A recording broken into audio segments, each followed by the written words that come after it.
Let's do a video room rundown because this actually used to be our audio studio. We converted it into our video room and we moved our studio into an office there was no door here. Now there's a door here. This was an office and now it's our studio. So studios moved here, video rooms moved here. Video room used to be downstairs behind our stage and it was this size. So we've added all of this space. So in here you can see our first station here is engineering. So it's just a PC that's running Companion 24/7 with all of our buttons, our triggers, everything. It also runs our tally. We can control basically anything in our building, our ATEM, whatever, from this PC here. All of these stations are on KVMs. They're using the AV Access 4K IP KVM, which is extremely cheap, but it works great for what we need. And so all of these computers are actually in our server room on the other side of our building, down the stairs across the building, and we're just accessing them from up here. These are all 4K screens. I think they're all set to 1080p right now, but you can do 4K. Yeah, so this iPad is being used to control audio in the room. And so that goes to our speakers, which are connected via Dante to our audio console, which is a D-Live, and this is the D-Live mixing app for an aux output. And then this station is actually our producer station. So it usually looks like this. So someone will come in here, they got their notes on the left side, like pastor's message notes. Maybe they'll make notes themselves of things that need fixed during the service. And then here is our planning center order of service that they'll have automated from ProPresenter. So when ProPresenter is switching slides and presentations, it's automatically switching to the next planning center item for us and tracking that data. We've got our SPL meter coming in from our auditorium. So even though we're in the video room, we can actually see up here as a producer, know what's happening in the room volume wise. Video countdown from ProPresenter, live stream count, whether we're live or not, how many people we're watching. If checklists have been finished by our team, those checklists are inside of MXU here. So that's our producer station. They can actually control their comms, which are an IP-based comms system. This is the ProdLink comms system. And so we have all of these different channels. You can create your own channels. And right now we have a party line that goes to our wireless comms. And so right now it's just listening and talking on that party line. But these are our comms. Audio-Technica goes into an audio interface down here.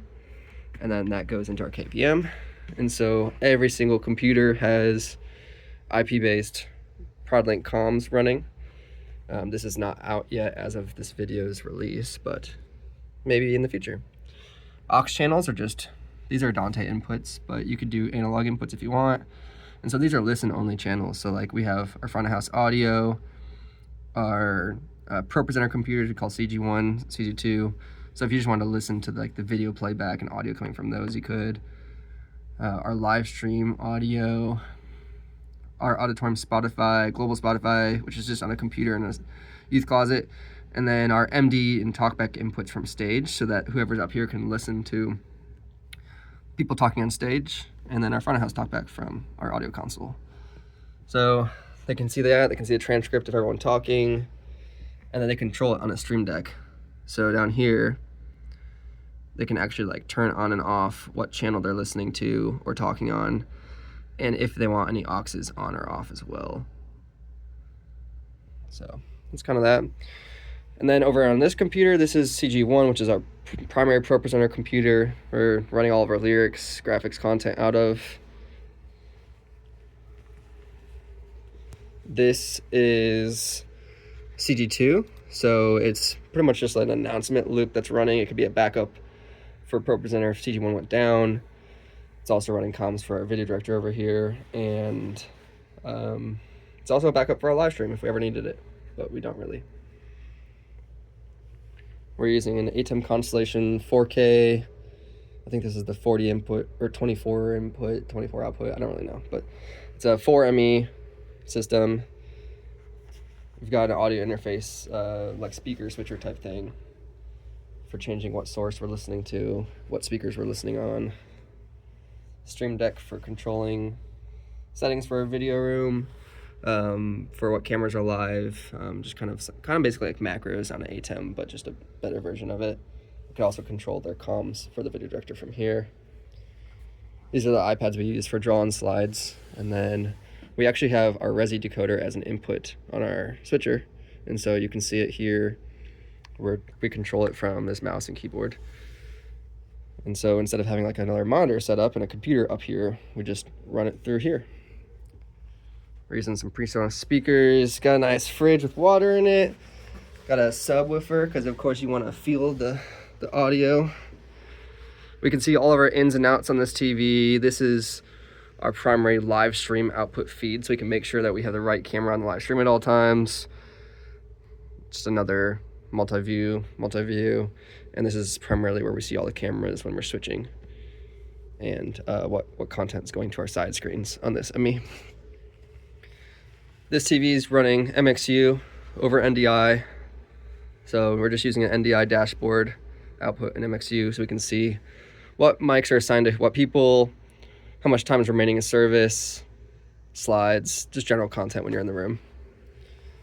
And then we have this rack that contains our switch, our Resi decoder, basic stuff. And then in the studio, we're running Pro Tools. We have an NDI receiver here, or decoder here for this multi-view so they can see what's happening in the room at all times. These speakers we're planning to change out in the future just because they're way too overkill for this room. And then we have a rack with some ins and outs and stuff down there. So that is our new production space. We needed more space for people because we have too many people that are serving on Sundays, and there was a lot of people standing and it was squished in our previous room. And then we also just wanted to kind of future-proof and have the capability to monitor the things we need to monitor. We upgraded a lot of our comm systems, and really this person used to be alone on Sunday for 6 hours, so now they get to be a part of the whole production experience. This door will be closed during worship so they don't have the noise flowing from there to here, vice versa. But yeah, that's our video room.